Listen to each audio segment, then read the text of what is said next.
বর্তমান সময়েও নানা ধরনের ট্যাগ আমাদেরকেও দেয় কি দেয় না বলেন? দেয়। আমাদেরকে কি বলে? মৌলবাদী বলে, বলে বলে ওই যে রাজাকার বলে। রাজাকার রাজাকার খেলার দিন শেষ। মন মতো হইলে মুক্তিযোদ্ধা, মন মতো না হইলে রাজাকার, এই দিন শেষ।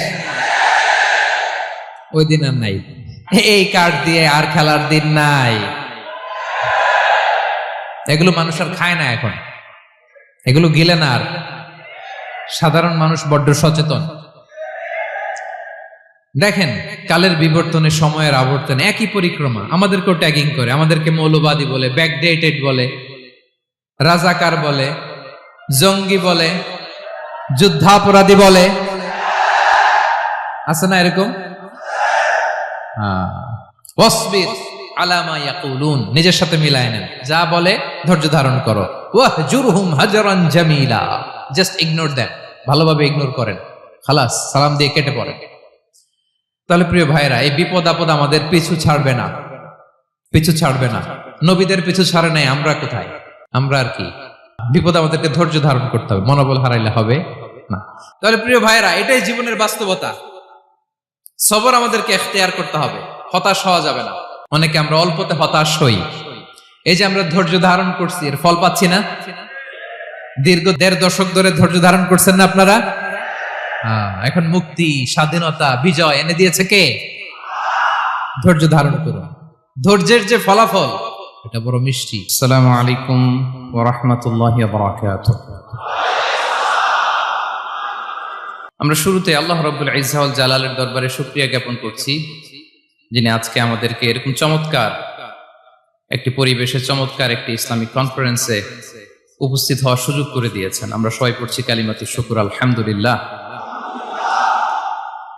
সম্মানিত সুধী, আমরা এই পৃথিবীতে খুব অল্প একটা সময়ের জন্য, একটা ট্রানজিট পিরিয়ড কাটানোর জন্য বেসিকলি আমরা এই পৃথিবীতে এসেছি।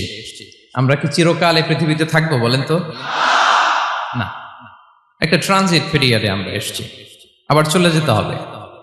এই যে আমাদের জীবন, এই জীবনের জন্য বিপদ আপদ, পরীক্ষা, স্ট্রাগল, এটা অনিবার্য, এটা হবে। বিপদ নাই, কষ্ট নাই, আপদ নাই, অনিশ্চয়তা নাই, স্ট্রাগল নাই, এমনকি কেউ আছে এখানে?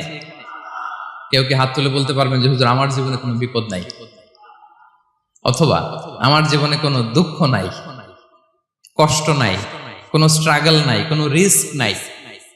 এরকম সৌভাগ্যবান কেউ আছেন এখানে? তাহলে জীবনের জন্য পরীক্ষা, এটা অনস্বীকার্য, হবেই হবে পরীক্ষা। পৃথিবীর জীবনটাই এমন, এভাবেই এই লাইফকে ডিজাইন করা হয়েছে। পরীক্ষা থাকবে, এখানে বিপদ থাকবে, এগুলো উত্তীর্ণ হয়ে আপনাকে যেতে হবে। চির সুখ, চির শান্তি, এটাই পৃথিবীতে হয় না। চির সুখ এবং চির শান্তির জায়গা হচ্ছে জান্নাত। চির সুখ এবং চির শান্তি কোথায়? এটা জান্নাতের বৈশিষ্ট্য। চির সুখ, চির শান্তি, টেনশন নাই, ঝামেলা নাই, পরীক্ষা নাই, বিপদ নাই, রিস্ক নাই, স্ট্রাগল নাই, এটা হচ্ছে দ্য ফিচার্স অফ জান্নাত, জান্নাতের ফিচার। কিন্তু সমস্যা বাদে তখন যখন জান্নাতের ফিচার আমরা দুনিয়ায় খুঁজি। যেটা পাবো আমরা জান্নাতে, এটা খুঁজি কোথায়? এই তখনই সমস্যা বাদে। And this is the main problem. এটাই বড় সমস্যা। এই সমস্যার সমাধান কোথায়, এটা নিয়ে আজকে আমি কিছু কথা অ্যাড্রেস করবো ইনশাআল্লাহ। তো তাহলে আসুন শুনি জান্নাতের ফিচার কি। জান্নাতের কমন একটা ফিচার হচ্ছে জান্নাতে there will be no sickness in paradise. জান্নাতে কোনো অসুস্থতা থাকবে না, চিরসুস্থ। সুবহানাল্লাহ পড়েন। চিরসুস্থ, চির সবল, কেউ অসুস্থ হবে না জান্নাতে। জান্নাত হবে অ্যান্টি এইজিং, জান্নাতে বয়স বাড়বে না কারো, চির যৌবনা, চির যুবক, অ্যান্টি এজিং। আপনারা জানেন যে বর্তমান পৃথিবীতে অ্যান্টি এজিং ক্রিম পাওয়া যায় না? ক্রিম, কথা বুঝতেছেন? অ্যান্টি এজিং ক্রিম পাওয়া যায়। তারা বলে এই ক্রিম মাখলে চামড়ায় ভাঁজ পড়ে না। এটার দাম আছে কিন্তু অনেক। অ্যান্টি এজিং ক্রিম লাগায়, শ্যাম্পু ইউজ করে, অ্যান্টি এজিং অয়েল আছে, এটা দিলে নাকি চামড়ায় ভাঁজ পড়ে না। ইভেন ভারতের অনেক বড় একজন ব্যবসায়ী মুকেশ আম্বানি, নাম শুনছেন না, যে তার ছেলের বিয়ে হয়ে গেল। তো এই মুকেশ আম্বানির স্ত্রী নীতা আম্বানি, সে কিছুদিন আগে এক বটল গোল্ড ওয়াটার খেয়েছে, gold water, and its cost $60,000 $60,000 দাম এক বোতল গোল্ড ওয়াটারের। কেন? ফর অ্যান্টি এজিং, যাতে বয়সের ছাপ গালে না থাকে। এখন বলেন, এভাবে কি আমাদের বয়সকে ধরে রাখা সম্ভব এই পৃথিবীতে? সম্ভব না, কারণ এই ফিচারটা দুনিয়ার ফিচার না, এটা জান্নাতের ফিচার। সুবহানাল্লাহ পড়েন। তাহলে জান্নাতে কেউ অসুস্থ হবে না, জান্নাত হবে চির যৌবন, চির যৌবনা। ওখানে আমরা যুবক থাকবো, প্রত্যেকে 33 বছরের যুবক যুবতী হয়ে জান্নাতে ঢুকবো। বিষ্ণু ইসলাম বলেন, আহলুল জান্নাতি জুরদা ওয়া মুরদা ওয়া আবনাউ সালাসিন ওয়া সালাসিন। জান্নাতে যারা যাবে শুভ্র দাড়িবিহীন, প্রত্যেকে হবে 33 বছর বয়সের। ওই যে 33 বছর বয়সে একবার ঢুকলেন, আর বয়স বাড়বে না, ওইটাই চিরকাল ওই বয়স পাবেন। জান্নাতের আরেকটা ফিচার হচ্ছে নো ফ্রাস্ট্রেশন, কোনো চিন্তা নাই, দুশ্চিন্তা নাই, হাইপার টেনশন নাই, সজীব প্রাণবন্ত। সুবহানাল্লাহ। জান্নাতের আরেকটা ফিচার হচ্ছে there is no expiry date in জান্নাত। এক্সপায়ারি ডেট আছে? জান্নাতে যে ঢুকবো 7 দিনের জন্য চেক ইন, নাকি? চেক ইন কয় দিনের জন্য? 7 দিন, 10 দিন পরে চেক আউট করে ফেলবে, এরকম না। নো এক্সপায়ারি ডেট, আজীবন। একবার এন্ট্রি পেলে বের হওয়ার টেনশন নাই। আল্লাহু আকবার। তাহলে no expiry date, rather it's eternal, আজীবন থাকবেন, খালিদিনা ফিহা, চিরকাল থাকবেন। এবং জান্নাতের সবচাইতে গুরুত্বপূর্ণ ফিচার হচ্ছে there will be no death in জান্নাত। জান্নাতে আপনার আর মৃত্যু হবে না, মৃত্যুর বিদায় হবে। তার মানে আপনি অমর হবেন। তাহলে আপনি চির সুস্থ, চির সবল হবেন জান্নাতে, চির যুবক থাকবেন, প্রাণবন্ত থাকবেন, আপনি অমর হবেন, আপনি জান্নাতে মরবেন না। জান্নাতীরা যখন জান্নাতে যাবে, ফেরেশতারা ডেকে বলবে, ইয়া আহলাল জান্নাতি ইন্না লাকুম আন তাসিহু ফালা তাসকামু আবাদা। জান্নাতীরা চিরকাল সুস্থ থাকবা, অসুস্থ হবা না। ইন্না লাকুম আন তাশিব্বু ফালা তাহরামু আবাদা, তোমরা শাবাব থাকবা, বুড়া হবা না। ওয়া ইন্না লাকুম আন তাহইয়াউ ফালা তামুতু আবাদা, চিরকাল বেঁচে থাকবা, মরবা না। এবং সেদিন জান্নাতে মৃত্যু দেয়া হবে, মৃত্যু দেয়া হবে। ইউতাল মাউতু বিকাবশিন আমলাহ, একটা ছাগলের আকৃতিতে মৃত্যুকে আনা হবে। ফায়ুযবাহুল মাউত, মৃত্যুকে জবাই দেয়া হবে। এবার জান্নাতীরা তাকিয়ে থাকবে, ফেরেশতারা বলবে, ইয়া আহলাল জান্নাতি খুলুদুন ফালা মাউত, হে জান্নাতীরা চিরকাল এই জান্নাতে থাকবে। তাহলে জান্নাতের ফিচার পাইছেন? এখন কোন বোকা যদি এই ফিচার দুনিয়ায় খোঁজে, পাবে? পাবে না, কারণ দুনিয়ার ফিচার আলাদা। দুনিয়ার ফিচার কি? এই দুনিয়াতে বিপদ আসবে, কষ্ট আছে দুনিয়াতে, হতাশা আছে, ভয় আছে, অসুস্থতা আছে, বার্ধক্য আছে, এবং এই দুনিয়ার একটা এক্সপায়ারি ডেট আছে না? দ্য ডে ইউ ডাই, যেদিন আপনি মারা যাবেন, এটা আপনার এক্সপায়ারি ডেট। চলে যেতে হবে, চলে যেতে হবে। এই পৃথিবীতে মৃত্যুর অস্তিত্ব আছে। সবকিছু থমকে দিয়ে, আপনাকে চমকে দিয়ে মৃত্যু চলে আসবে, ঠিক কিনা বলেন? তাহলে এগুলো হচ্ছে দুনিয়ার ফিচার। এই দুনিয়াতে বিপদ আপদ, কষ্ট, ঝুঁকি, স্ট্রাগল, বার্ধক্য, অসুস্থতা, এগুলো নিয়ে আমাদেরকে টিকে থাকতে হয়। এটা দুনিয়ার ফিচার, মিলায় ফেললে হবে না। জান্নাতের ফিচার একটা, দুনিয়ার ফিচার আরেকটা। দুনিয়াতে কষ্ট থাকবে, বিপদ আপদ থাকবে।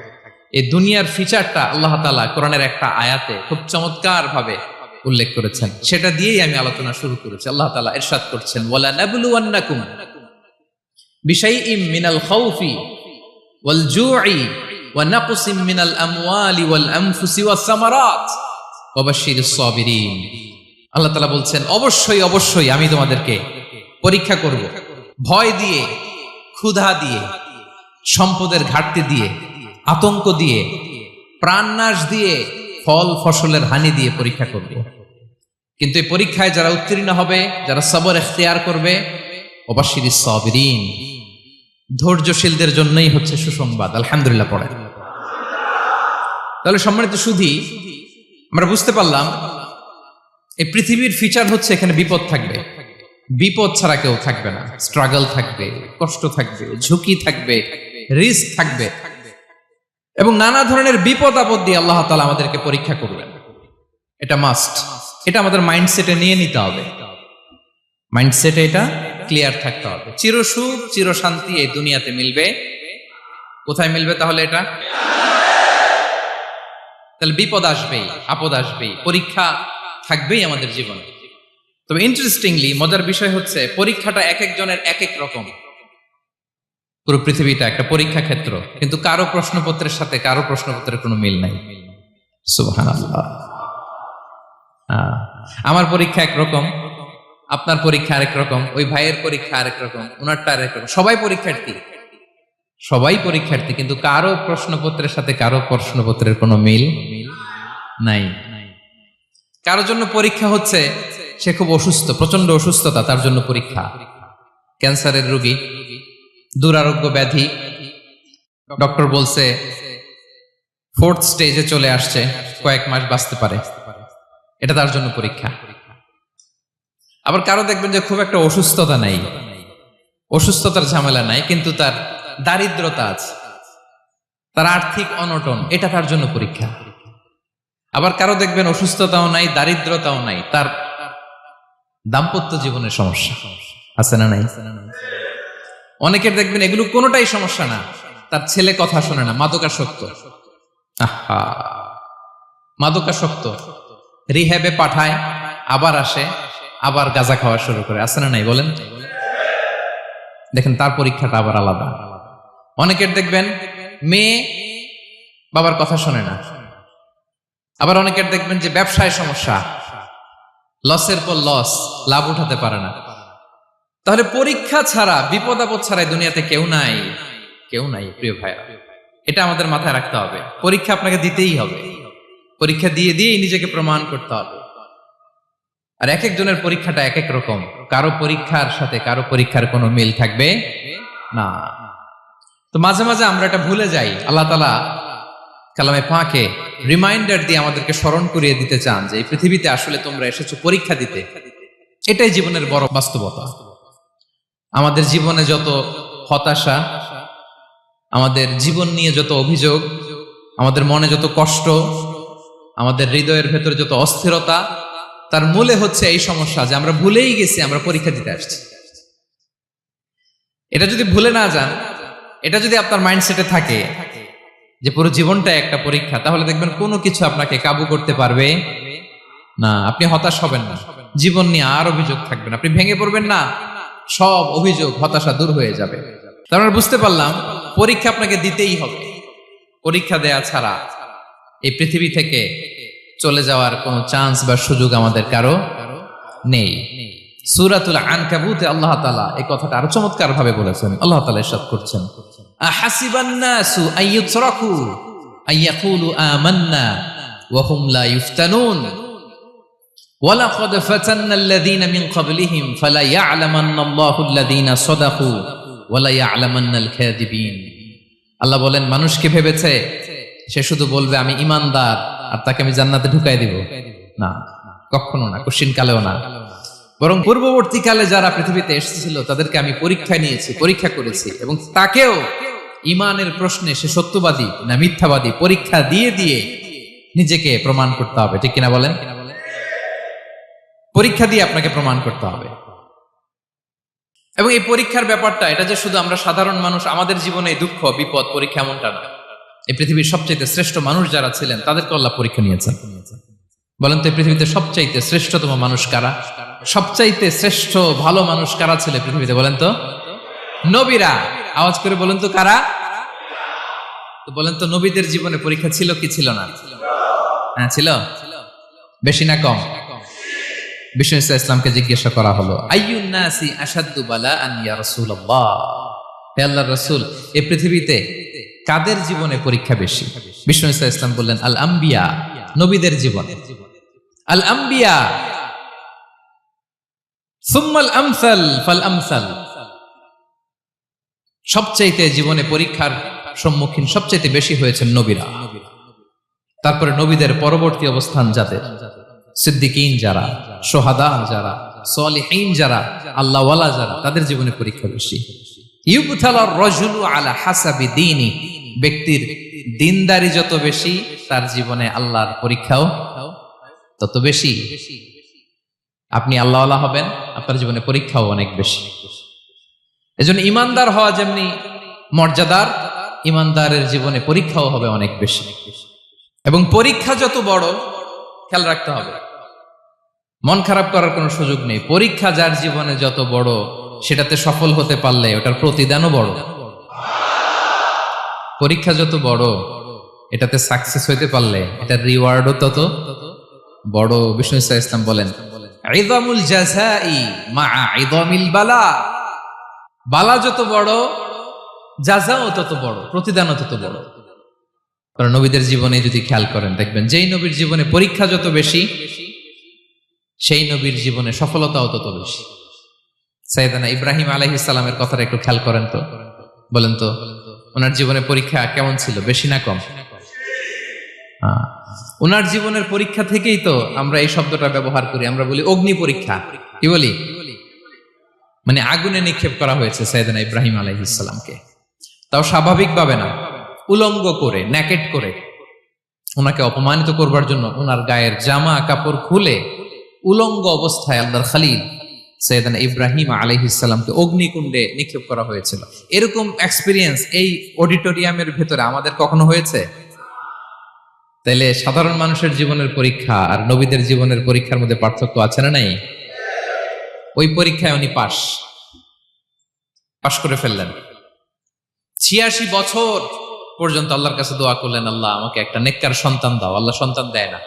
86 বছর পরে আল্লাহ তাআলা সাইয়েদনা ইব্রাহিম আলাইহিস সালাম এবং হাজারের ঘরকে উজালা করে সন্তান দিলেন। সাইয়েদনা ইসমাঈল আলাইহিস সালাম পৃথিবীতে আসলেন কত বছর বয়সে? 86 বছর বয়সের এখানে কেউ আছেন? হ্যাঁ, আছি আমরা? কেউ নাই। 86 বছর বয়সে প্রথম সন্তান পেয়েছে। তাদের ঘরকে উজালা করে আল্লাহর নবী সাইয়েদনা ইসমাঈল আলাইহিস সালাম আসলেন।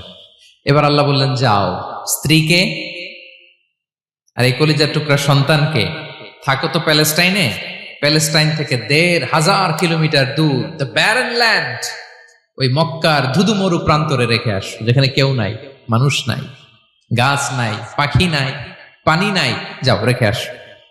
আচ্ছা বলেন তো, ৮৬ বছর পরে যে লোকটা সন্তান পেল, বুঝে শুনে উত্তর দিয়েন, ৮৬ বছর পরে যে লোকটাকে আল্লাহ তাআলা সন্তান দিল, তার হৃদয়ে ওই সন্তানের জন্য মায়া বেশি না কম? এমনি তো আমাদের প্রথম সন্তানের হিস্ট্রিটা একটু খেয়াল করেন তো। প্রথম আমাদের যে মেয়ে হয়েছিল বা যাদের ছেলে হয়েছিল, তার প্রতি আদর, সোহাগ, দরদ, ভালোবাসা, আল্লাহ কত ছিল। আর ৮৬ বছর বয়স আল্লাহ তাআলা ওনাকে সন্তান দিলেন, দিয়ে বললেন, যাও হাজারকে আর ইসমাঈলকে মক্কার ধুধুমরু প্রান্তরে রেখে আস। আল্লাহ তাআলা বলতে দেরি, চলে যেতে দেরি নাই, মুহূর্তে উনি রওনা হয়ে গেলেন। সুবহানাল্লাহ পড়বেন না? রেখে আসলেন মক্কার ধুধুমরু প্রান্তরে।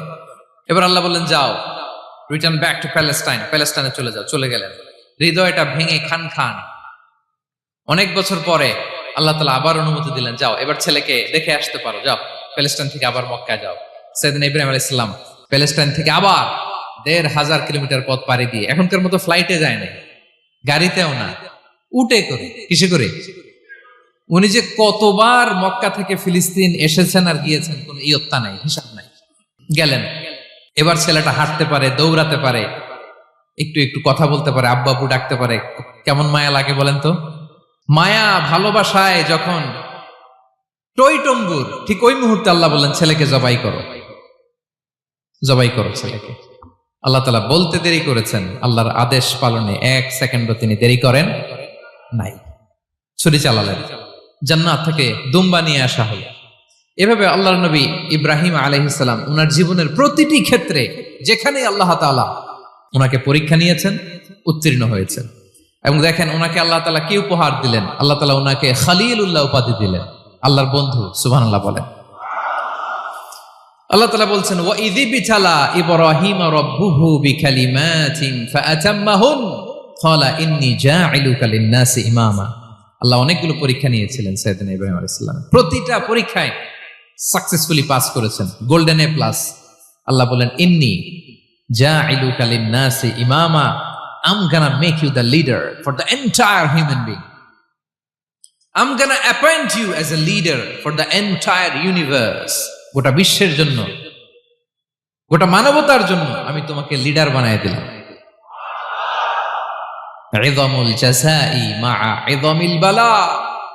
পরীক্ষা যত বড়, ওই পরীক্ষায় পাশ করলে ওইটার ফলাফল ও প্রতিদানও বড়। তাহলে দেখেন প্রিয় ভাইরা, সাইয়েদনা ইব্রাহিম আলাইহিস সালামের জীবনে পরীক্ষার কোনো শেষ ছিল না। আমি আপনি কোথায়? আল্লাহর খালিলের জীবনে যদি এত পরীক্ষা থাকতে পারে, আমি আপনি কোথায় বলেন তো? এবার বলেন, সাইয়েদনা মূসা আলাইহিস সালাম, ওনার জীবনে তো কোনো পরীক্ষার ছিল না। হ্যাঁ, গুণে শেষ করতে পারবেন? জন্মটাই তো হয়েছে পরীক্ষার মধ্য দিয়ে।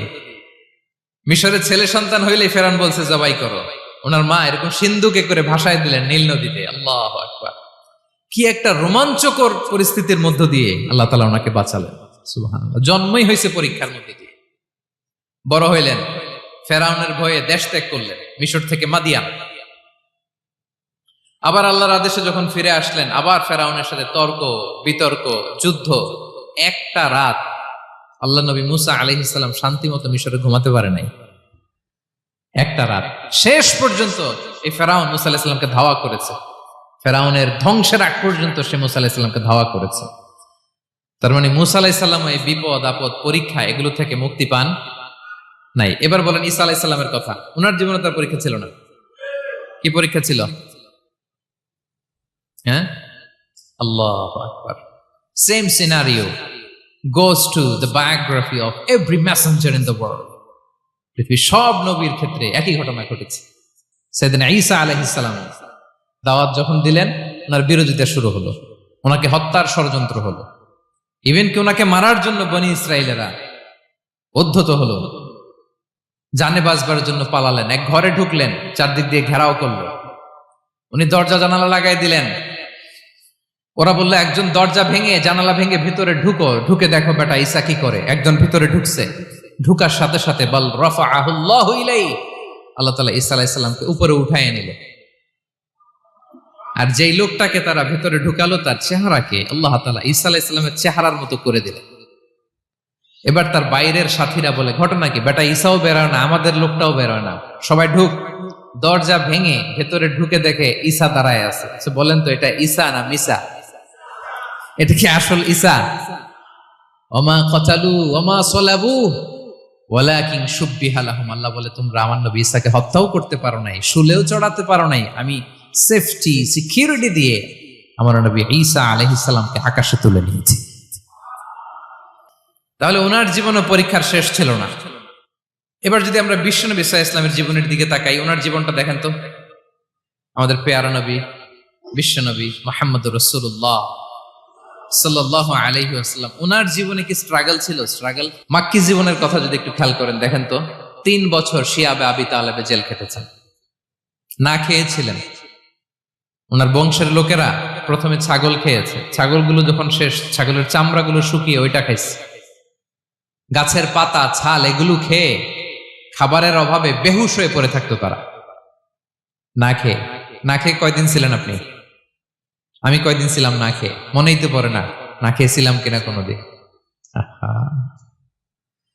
এ হচ্ছে মাক্কি জীবন। মেন্টালি প্রেসার দেয়া হয়েছে।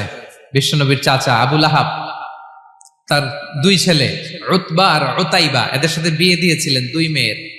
যখন দাওয়াত দেওয়া শুরু করলেন, 2 মেয়েকে ডিভোর্স দিয়ে দিল। দেখেন, একটা বাবার জন্য প্রাপ্তবয়স্কা মেয়েকে যখন উঠায় নেয়ার আগে ডিভোর্স দেয়, তার মানসিক অবস্থাটা কেমন থাকে বলেন?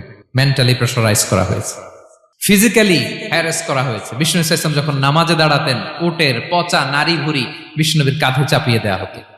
আপনার জীবনে এরকম ঘটছে কখনো? আপনি নামাজ পড়তেছেন, উটের পচা নারী ভুঁড়ি আপনার কাঁধে চাপিয়ে দেওয়া হয়েছে। কয়দিন হয়েছে এরকম? কয়দিন হয়েছে? হ্যাঁ, তারপরে তো আলহামদুলিল্লাহ বেরোয় না মুখ দিয়ে।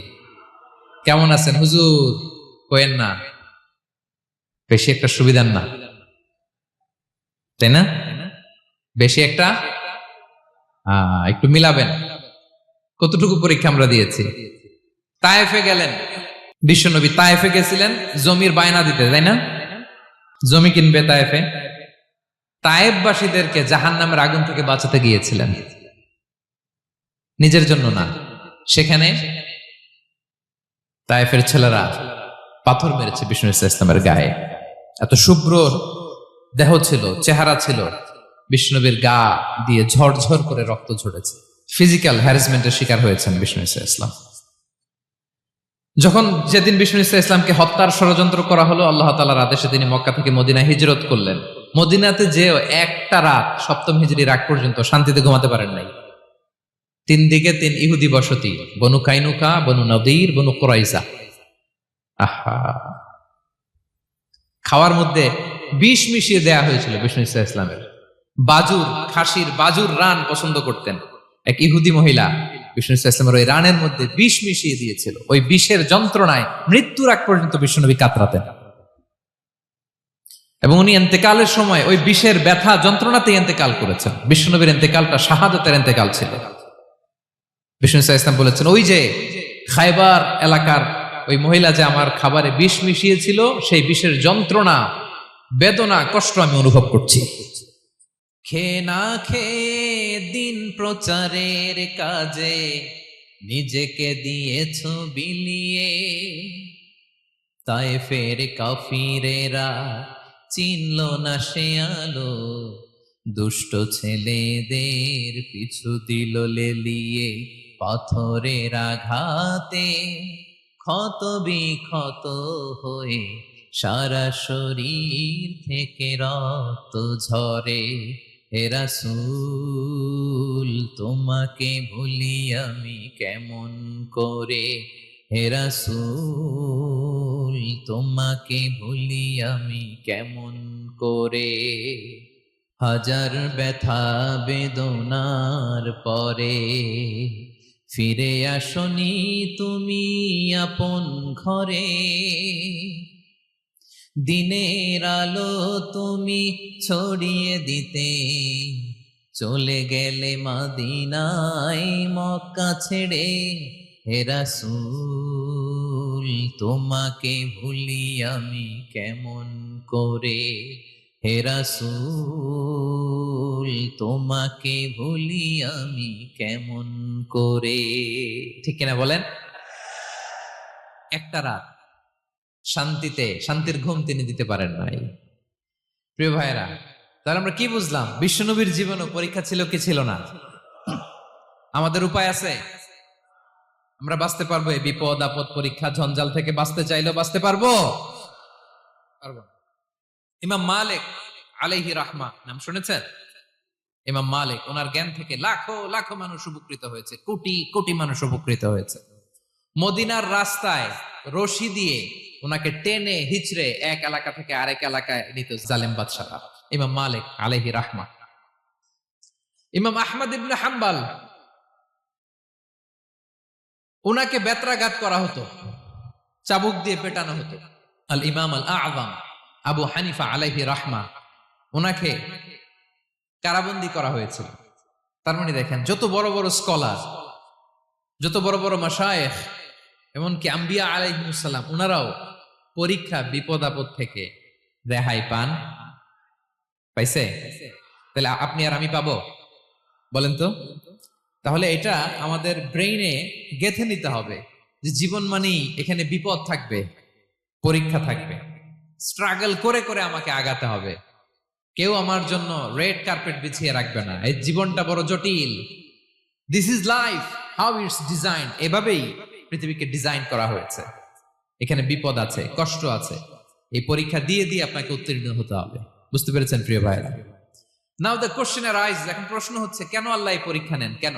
আল্লাহ তাআলা সূরা মুলকে বলেছেন, এই পৃথিবী সাজানোর, এই জীবন মৃত্যুর এই খেলা, এর উদ্দেশ্যটাকে আল্লাহ তাআলা স্পষ্ট করে বলেছেন। আল্লাযী খালাকাল মাউতা ওয়াল হায়াতা লিয়াবলুয়াকুম আইয়ুকুম আহসানু আমালা। জীবন মৃত্যু দিয়ে তোমাদের জীবনকে সাজানো হয়েছে এজন্য, যাতে করে তিনি তোমাদের পরীক্ষা করতে পারেন। কি করতে পারেন? তোমাদের মধ্যে কে সৎকর্মে অগ্রগামী, কে কাজে ভালো, আমলে ভালো, এটা দেখার জন্য। বেসিকলি আল্লাহর দেখার প্রয়োজন নাই, আমাদেরকে দেখানোর জন্য এই পরীক্ষার আয়োজন। আমি ভালো করবো না খারাপ করবো এটা আল্লাহ জানে না, তো ওনার পরীক্ষা করা লাগে কেন? কথা বলেন। আমি জান্নাতি না জাহান্নামী এটা আল্লাহ জানেন না? বেসিকলি আমাদেরকে জানানোর জন্য এই পরীক্ষার আয়োজন। কাদেরকে জানানোর জন্য? মানে তুমি জেনে যাও তুমি জান্নাতি না জাহান্নামী। আমি ভালো করেই জানি। একটা ছোট্ট উদাহরণ দিলে বুঝতে পারবেন প্রিয় ভাইয়েরা। ধরেন আল্লাহ তাআলা দুইজনকে সৃষ্টি করলেন। উদাহরণস্বরূপ একজনের নাম আব্দুল্লাহ, আরেকজনের নাম আব্দুর রহমান। সৃষ্টির পরে আব্দুল্লাহকে বললেন, আব্দুল্লাহ আমি জানি তুমি পৃথিবীতে 50 বছর হায়াত পাইতা, খুব ভালো কাজ করতে, তুমি দুনিয়াতে অনেক ভালো কাজ করতে, এটা আমি আগেই জানি, আমার অসীম জ্ঞান বলে আমি আগে থেকেই জানি। তো যাও, তোমার এইমাত্র সৃষ্টি করলাম, যাও তুমি জান্নাতে ঢুকে যাও, কারণ আমি জানি তুমি জান্নাতি হবে। আচ্ছা, আর আব্দুর রহমান তুমি পৃথিবীতে খুব খারাপ কাজ করতে, এটা আমি জানতাম, তোমারে পাঠাইলে খারাপ কাজ করবা, তুমি সীমা লঙ্ঘন করবা, অন্যায় করবা, অপরাধ করবা, তুমি জাহান্নামী হবা, যাও। সে তো আমি জানি, পরীক্ষার আর দরকার নেই, তোমারে জাহান্নাম দিয়ে দিলাম, যাও ঢুকে যাও। আব্দুল্লাহ ঠিকই জান্নাতে ঢুকে যাবে, আব্দুর রহমান কি ঢুকবে? ঢুকবে। সে বলবে, আল্লাহ এইমাত্র আমারে বানাইলেন, এইমাত্র আপনি আমাকে সৃষ্টি করলেন, সৃষ্টি করেই বলতেছেন তুমি জাহান্নামে যাও, আর বলতেছেন আমি জানি দুনিয়াতে পাঠালে তুমি খারাপ কাজ করবা, তুমি জাহান্নামী হবা, পাঠানোর আর কি দরকার, আগে থেকে জাহান্নামে যাও। আল্লাহ আপনি জানলে জানতে পারেন, আমি তো জানি না। ঠিক কিনা বলেন? সে বলবে, না আল্লাহ আপনি ভুল বলতেছেন, এই দুনিয়াতে পাঠাইলে আমি খুব ভালো কাজ করতাম, আমি সীমা লঙ্ঘন করতাম না, নামাজ পড়তাম, রোজা রাখতাম, হজ করতাম, যাকাত দিতাম, সাদাকা করতাম, চ্যারিটি করতাম, জনকল্যাণকর সব ভালো কাজগুলো আল্লাহ আমি করতাম। এজন্য আল্লাহ তাআলা পরীক্ষার আয়োজন করেছেন, যাতে করে তুমি জেনে যাও যে পৃথিবীতে তুমি কি করেছ। এখন আর আল্লাহকে এক্সকিউজ দেওয়ার সুযোগ নেই। আচ্ছা বলেন তো, আবু জাহেলকে যদি আল্লাহ এখন কিয়ামতের দিন বলে, Abu Jahl go to the hell fire, Abu জাহেলের কিছু বলার সুযোগ আছে? কারণ ও দুনিয়াতে কি করে আসছে এটাও জানে না। ফেরাউনকে ডেকে যদি আল্লাহ বলে, ফেরাউন তুমি জাহান্নামে যাও, গো টু দা হেল ফায়ার, ওর কি কোনো এক্সকিউজ দেওয়ার সুযোগ আছে? বলেন, সুযোগ আর আছে? কারণ তুমি দুনিয়াতে কি করেছো তোমার চেয়ে ভালো কেউ আর জানে। পৃথিবীতে এই পরীক্ষার এই আয়োজনের সবচাইতে বড় উদ্দেশ্য হচ্ছে যাতে করে আমরা দেখে যাই যে আমরা কি কাজ করছি। কেউ যখন পরীক্ষা দেয় প্রিয় ভাইরা, ওই পরীক্ষায় কত পাবে তার একটা হিসাব আছে না? বলেন, আপনি গণিত পরীক্ষা দিয়ে আসছেন, যে 100-তে 100 পাবে সে বলতে পারে আমার সব অঙ্ক হয়েছে, ঠিক কিনা বলেন? আর যে লাড্ডু গুড্ডু বুঝছেন তো, কিছুই পারে নাই, ঘোড়ার ডিম, তারও একটা হিসাব আছে যে সে কিছুই লিখে আসতে পারে নাই। তাই পৃথিবীতে এই পরীক্ষার আয়োজনের প্রধানতম কারণ হচ্ছে যাতে করে আমরা বুঝে যেতে পারি যে আমরা কোথায় যাব, জান্নাতে না জাহান্নামে। প্রিয় সুধী, এ পর্যায়ে আমরা জানবো এই যে পরীক্ষা আল্লাহ তাআলা নিচ্ছেন আমাদেরকে, এই পরীক্ষায় সফল হওয়ার মূল মন্ত্র কি। কোরআনে বিভিন্ন আয়াতে পরীক্ষার কথা বলা হয়েছে এবং এই পরীক্ষার সফলতার মূল মন্ত্রও কোরআনে ঘোষিত হয়েছে। আলহামদুলিল্লাহ বলেন। যে আয়াত দিয়ে আমি শুরু করেছি, এই আয়াতে আল্লাহ তাআলা বলেছেন, ওয়াবাশশিরিস সাবিরিন, নবী হে ধৈর্যশীলদেরকে আপনি সুসংবাদ দিন, ধৈর্যশীলদেরকে সুসংবাদ দিন। তার মানে বিপদে ধৈর্য ধারণ করতে হবে প্রিয় ভাইরা। ইন্নামাস সাবরু ইনদা সাদামাতিল উলা, বিপদে আমরা অনেক সময় প্যানিক হয়ে যাই, অস্থির হয়ে যাই, কি করব, হতাশ না। মুমিনরা হতাশ হয় না, ধৈর্য ধারণ করে। কি করে? কি করে? ধৈর্য ধারণ করার শক্তি দাও গো মেহেরবান আমায়, দাও গো মেহেরবান। পড়েন, ধৈর্য ধারণ করার শক্তি দাও গো মেহেরবান আমায়, দাও গো মেহেরবান। সবাই বলুন একসাথে, ধৈর্য ধারণ করার শক্তি দাও গো মেহেরবান আমায়, দাও গো মেহেরবান।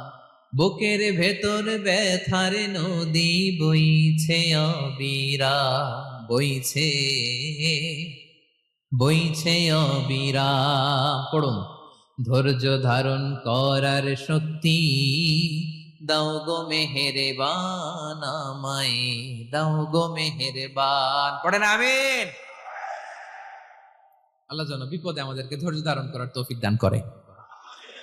প্রিয় ভাইয়েরা, ধৈর্য এটা এমন একটা গাছ যে গাছের সারা গায়ে কাটা, কিন্তু এই গাছের ফলটা বড় সুস্বাদু। আই রিপিট, আমি আবারও বলছি, ধৈর্য এটা এমন একটা গাছ যে গাছের সারা গায়ে কাটা, কিন্তু ফলটা বড় মিষ্টি, ফলটা বড় সুস্বাদু। সবাই ধৈর্য ধারণ করতে পারে না।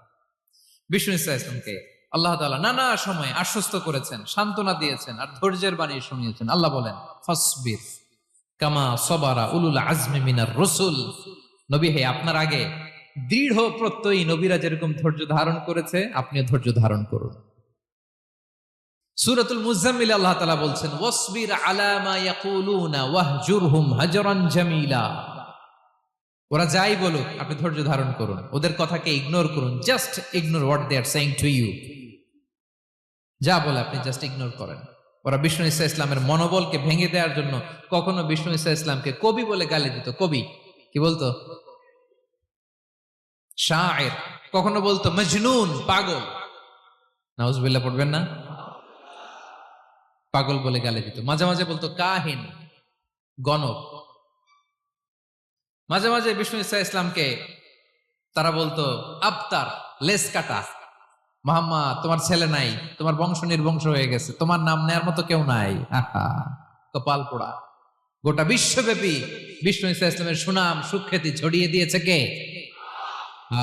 আকাশ বাতাস মাড়িয়ে, সাত আকাশ ছাড়িয়ে আল্লাহর আরশ পর্যন্ত আল্লাহ তাআলা বিষ্ণু নবীর সুনাম সুখ্যাতিকে সুউচ্চ করেছেন। ঠিক কিনা বলেন? ইগনোর করুন। আপনাকে কবি বলে, গণক বলে, আপনাকে পাগল বলে, আপনাকে লেস কাটা বলে, জাস্ট ইগনোর দেন। বর্তমান সময়েও নানা ধরনের ট্যাগ আমাদেরকেও দেয় কি দেয় না বলেন? দেয়। আমাদেরকে কি বলে? মৌলবাদী বলে, বলে বলে ওই যে রাজাকার বলে। রাজাকার রাজাকার খেলার দিন শেষ। মন মতো হইলে মুক্তিযোদ্ধা, মন মতো না হইলে রাজাকার, এই দিন শেষ। ওই দিন আর নাই। এই কার্ড দিয়ে আর খেলার দিন নাই। এগুলো মানুষ আর খায় না এখন, এগুলো গিলে না আর। সাধারণ মানুষ বড্ড সচেতন। দেখেন, কালের বিবর্তনে, সময়ের আবর্তনে একই পরিক্রমা আমাদেরকেও ট্যাগিং করে। আমাদেরকে মৌলবাদী বলে, ব্যাকডেটেড বলে, রাজাকার বলে, জঙ্গি বলে, যুদ্ধাপরাধী বলে। আছে না এরকম? ওয়াসবির আলা মা ইয়াকুলুন, নিজের সাথে মিলায় নেন। যা বলে ধৈর্য ধারণ করো। ওয়াহজুরহুম হাজরান জামিলা, জাস্ট ইগনোর দেন, ভালোভাবে ইগনোর করেন, খালাস, সালাম দিয়ে কেটে পড়েন।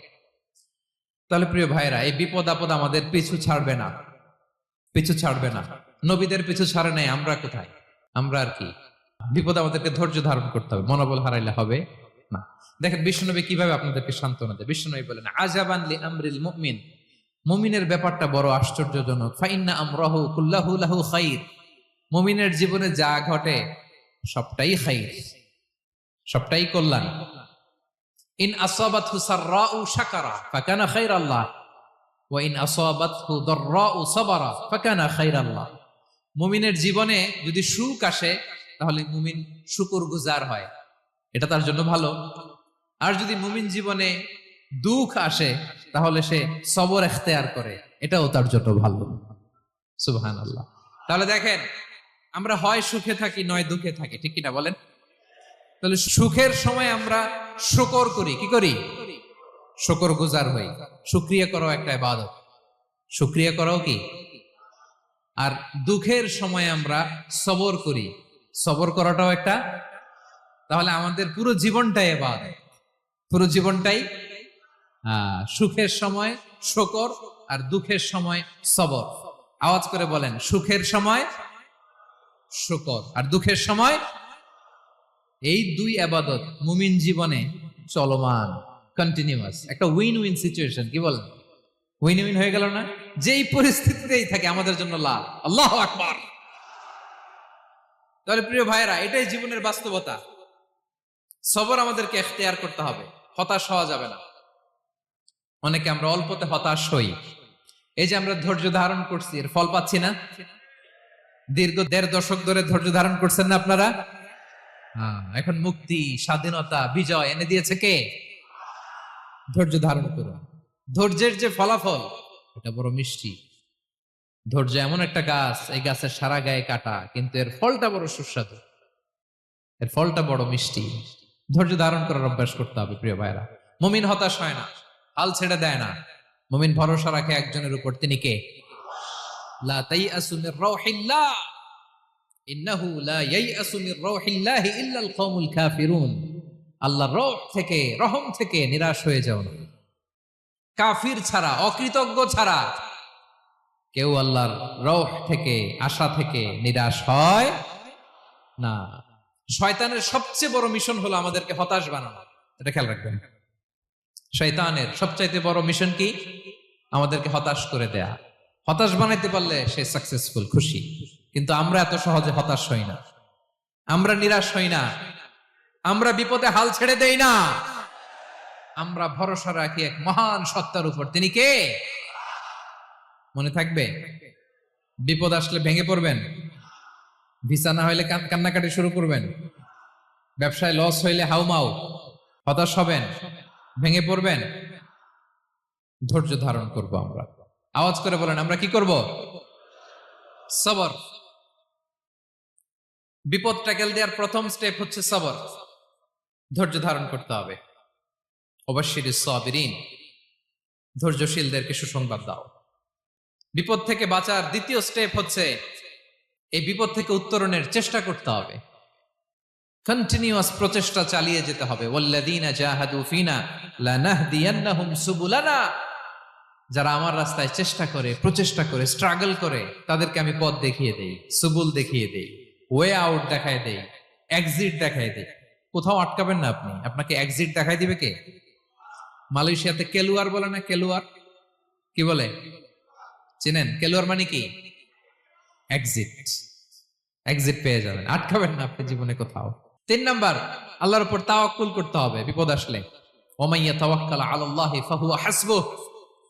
আল্লাহর উপর যে তাওয়াক্কুল করে, আল্লাহ তার জন্য যথেষ্ট হয়ে যায়। তাহলে বিপদে প্রিয় ভাইরা আমরা প্যানিক হব না, ধৈর্য ধারণ করব, বিপদ থেকে উত্তরণের সর্বোচ্চ প্রচেষ্টা চালিয়ে যাব, আর ভরসা রাখবো একজনের উপর, তিনি কে?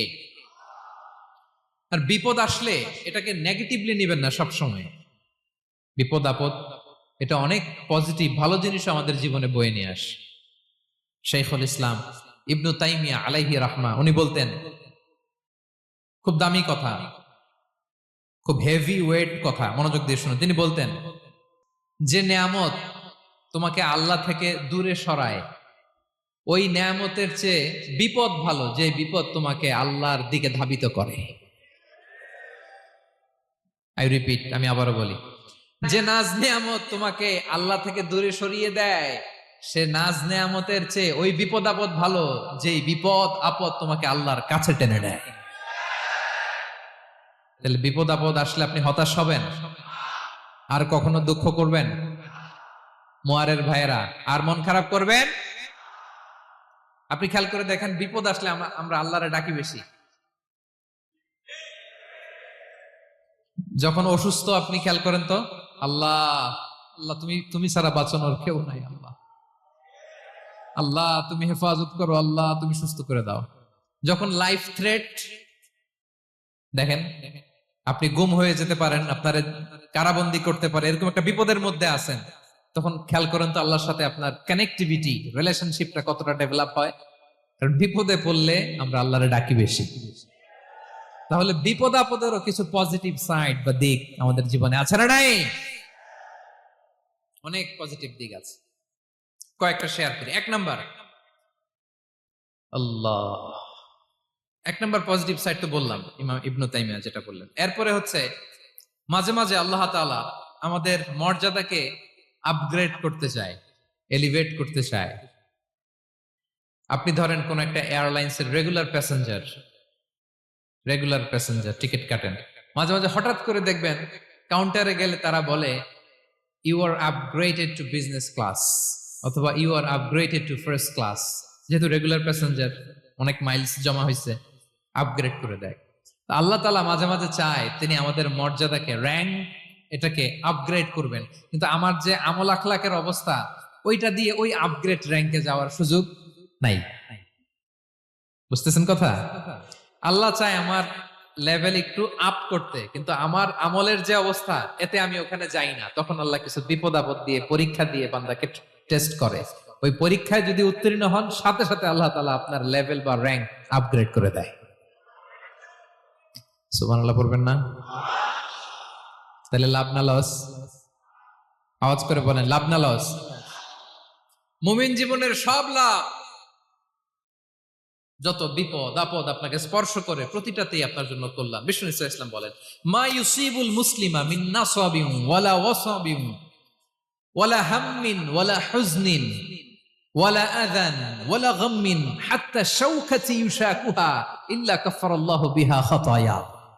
আপনার জীবনে যত দুঃখ, যত যন্ত্রণা, যত টেনশন, যত অ্যাংজাইটি, যত ইনজুরি, এমনকি গোলাপ ফুল পাড়তে যে ওখানে যে কাটা বাঁধছে, বরই খেতে যে বরই গাছে ওঠার পর যে একটা কাটা বিঁধছে আপনার হাতে, এর কারণে আল্লাহ তাআলা আপনার গুনাহ মাফ করে দেয়। সুবহানাল্লাহ। তাহলে বিপদ আপদ দিয়ে আল্লাহ বান্দার মর্যাদাকে আপগ্রেড করে। বিপদ আপদে ফেলে আল্লাহ তাআলা বান্দার পাপ মোচন করে। বিপদ আপদ দিয়ে আল্লাহ তাআলা বান্দার শাস্তি মওকুফ করে। এমন পাপ করছেন, এটার জন্য শাস্তি বরাদ্দ হয়ে গেছে, কিন্তু আল্লাহ তাআলা ওই শাস্তি থেকে মাঝে মাঝে আপনাকে বাঁচাতে চায়, তখন কিছু বিপদ দিয়ে বান্দারে পরীক্ষা করে। উত্তীর্ণ হলেই আল্লাহ তাআলা ওই শাস্তিকে মওকুফ করে দেয়। তাহলে আসুন সামারি করি, পুরো আলোচনাটার সামারি করি। বিপদ আপদ, পরীক্ষা, স্ট্রাগল, কষ্ট, এটা সুন্নাতুল্লাহি ফিদ দুনিয়া। এই দুনিয়ায় আল্লাহর সুন্নাত, এর বাইরে কেউ যেতে পারে না। ইভেন নট দ্য মেসেঞ্জার্স, নবীরাও না। আজকের আলোচনায় শুনছেন না নবীদের জীবন দিয়ে কি গেছে, ups and downs, test and trial. নবীরাও না। তাহলে এটা আমাদের মাইন্ডসেটের সাথে সেট আপ করে নিতে হবে যে অতীতে, বর্তমানে, ভবিষ্যতে বিপদ আপদ মুক্ত এই পৃথিবীতে কেউ থাকবে না। পারবেন? হ্যাঁ, এটা মাইন্ডসেটে নিয়ে নিতে হবে যে এটাই জীবন। বিপদ আপদ দিয়ে আল্লাহ পরীক্ষা করবেন। এটাই পৃথিবী। চির সুখ চির শান্তি এই পৃথিবীতে খুঁজলেই পাওয়া যায় না। শুরুতে বলছিলাম না, চির সুখ চির শান্তি। বলেন তো, এটা কি দুনিয়ার ফিচার না জান্নাতের ফিচার? জান্নাতের ফিচার দুনিয়ায় খুঁজলে পাওয়া যাবে? যাবে না। তাহলে আজকের আলোচনার 1 নাম্বার লেসন হচ্ছে, বিপদ আপদ এটা সুন্নাতুল্লাহি ফিদ দুনিয়া। এই দুনিয়া আল্লাহর সুন্নাত, এটা থেকে মুক্তি পাওয়ার কোনো সুযোগ নাই, নবীরাও পায় নাই। 2 নাম্বার লেসন, বাঁচার যেহেতু সুযোগ নাই, we have to face it with patience, intellect and tawakkul. বিপদে অস্থির হওয়া যাবে না, এটাকে ফেস করতে হবে উইথ পেশেন্স, ধৈর্যের সাথে। বিপদ আমরা মোকাবেলা করব কিসের সাথে? ধৈর্য। প্যানিক হবেন না, অস্থির হবেন না, ধৈর্য ধারণ করবেন। উইথ ইন্টেলেক্ট, আল্লাহর দেয়া আপনার ইন্টেলেক্ট খাটিয়ে এই বিপদ উত্তরণের সর্বান্তকরণের চেষ্টা প্রচেষ্টা আপনার চালায় যেতে হবে। আর সবশেষে আত-তাওয়াক্কুল আলাল্লাহ, ডিপেন্ডিং অন আল্লাহ, ভরসা করব কার উপর? আল্লাহর উপর। পারা যাবে তো? আচ্ছা, 2টা লেসন গেল। 3 নাম্বার লেসন হচ্ছে, আমাদের ছেলে মেয়েদেরকে we have to educate our child regarding the test and trial in this দুনিয়া। দুনিয়ার এই বিপদ আপদের ব্যাপারে আমাদের ছেলে মেয়েদেরকে শেখাতে হবে, বুঝাতে হবে। ওরা ছোট মানুষ তো, অস্থির হয়ে যায়। আব্বু আমার সাথে কেন এমন হয়? আমারই শুধু পেন্সিল চুরি হয়, আমারই শুধু এটা হয়, আমি পরীক্ষায় খারাপ করি, আমি ব্যথা পাই, আমার এই আমার সেই। ছোট মানুষ তো বুঝে না। ওরা বুঝাইতে হবে যে বাবা, this is the essence of life, এটাই জীবন। এটাই কি এই লাইফ হ্যাকস গুলো তাদেরকে শেখাইতে হবে। ডোন্ট বি প্যানিক, প্যানিক হওয়া যাবে না। This is how life is design, এটাই জীবন। বিপদ আপদ আসবে, এটাকে মেনে নিতে হবে, ছেলে মেয়েদেরকে শিখাইতে হবে, তাহলে তারাও প্যানিক হবে না। পারবেন তো ইনশাআল্লাহ? আচ্ছা, 4 নাম্বার লেসন হচ্ছে, যেটা আমরা জানলাম, এই বিপদ আপদ সবসময় আমাদের জন্য খারাপ না। সামটাইমস ইট ব্রিংস খায়ের for us if dealt properly. ঠিক মতো বিপদকে ডিল করতে পারলে এটা আসলে আমার জন্য আখেরে কল্যাণই বয়ে নিয়ে আসে। কি বলেন, তাই না? কল্যাণ বয়ে নিয়ে আসে। সব শেষ কথা হলো, আমরা যেন এই বিপদগুলোকে প্রপারলি ডিল করতে পারি, আমরা যেন সবর এখতিয়ার করতে পারি। আল্লাহর কাছে চাইতে হবে, দোয়া করতে হবে, কারণ তৌফিক দেওয়ার মালিক কে? আল্লাহর কাছে যেন আমরা কায়মনোবাক্যে প্রার্থনা করতে পারি, আল্লাহ এই বিপদকে যেন আমরা ডিল করতে পারি উইথ সাবার, উইথ ইন্টেলেক্ট, উইথ তাওয়াক্কুল। আসল হাতিয়ার হচ্ছে এটা, দোয়া। আল্লাহর কাছে চাইবেন, মনোযোগের সাথে চাইবেন, আন্তরিকতার সাথে চাইবেন। উদউল্লাহ ওয়া আনতুম মুখিনুনা বিল ইজাবা। বিষ্ণু বলেন এমন ভাবে চাও যেন তুমি অনেকটা কনফার্ম যে তোমার দোয়া আল্লাহ কবুল করবেনই, এমন ভাবে চাও। অনেকে রোবোটিক দোয়া করে। রোবোটিক দোয়া মানে দোয়ার মধ্যে প্রাণ নাই, ধ্যান নাই, মন নাই, আগ্রহ নাই, ভালোবাসা নাই, ওই দোয়া আল্লাহ কবুল করে না।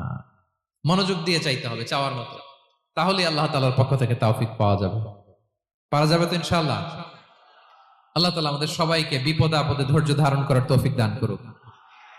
নবীরা তাদের জীবনে যেভাবে স্ট্রাগল, আপস এন্ড ডাউনস, বিপদগুলোকে, টেস্ট এন্ড ট্রায়াল গুলোকে ডিল করেছে, আমরা যেন সেভাবে ডিল করতে পারি। আল্লাহ তৌফিক দান করুক। আল্লাহ তাআলা আমাদের সবাইকে কথাগুলো বোঝা আর আমল করার তৌফিক দান করুক। হাযা মা ইনদি ওয়াল ইলমু ইনদাল্লাহি আলাইহি তাওয়াক্কালতু ওয়া ইলাইহি উনীব। ওয়াসসালামু আলাইকুম ওয়া রাহমাতুল্লাহি তাআলা ওয়া বারাকাতুহু।